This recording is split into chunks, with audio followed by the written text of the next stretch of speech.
going to show you how to take a fraction and create an equivalent fraction. We have discussed several different ways to do this in the classroom, so I will just start with the simple technique, which is using an area model, or that's just a fancy way of saying a picture. So I've drawn here a shape that has three parts, and we know that 1/3 would mean that one of these parts is shaded. So students know that once they have that created, they can duplicate that and then find a way to change that original shape. So for example, one way to do that would be to split it right in half.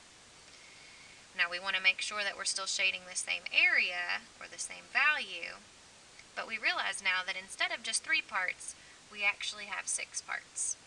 So our new fraction would be out of 6, and we see that we have 2 shaded. So our new fraction is 2/6. This is a very simple way to show equivalent fractions and to help students understand that they truly are equivalent. Now in 4th grade, we have explained to them that there is a mathematical way to create equivalent fractions, and that is by taking your original fraction, 1/3, and multiplying it by 1 whole. But instead of just using 1 whole, we're going to create a fraction that equals 1 whole. So for example, 2 out of 2. And when we do that, we're changing the top, or the numerator, the same way that we're changing our denominator.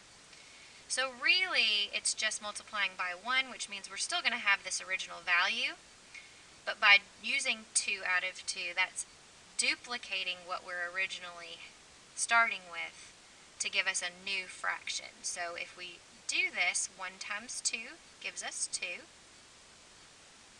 3 times 2 gives us 6. So this mathematically proves that 1/3 is equal to 2/6. Now sometimes students are going to see problems that are given to them where maybe a denominator is already given to them. So let's just start with this example. Let's say we have 3/4 is equal to how many 12ths? And in this case, students have to use the information that is given to them and find a relationship. So we've discussed in class that we know our basic math facts, so we think about how can we turn 4 into 12 using multiplication. Well, we know that 4 times 3 equals 12.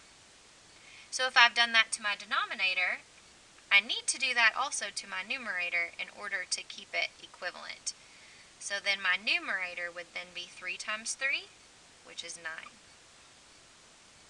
Now I have encouraged students to draw a picture to double check. So for example, 3/4, we're going to have to turn this into 12ths somehow. So 3 of these would be shaded. If I turn this into 12ths, I'll split it into 8ths. That's not going to work, so I'll stop there.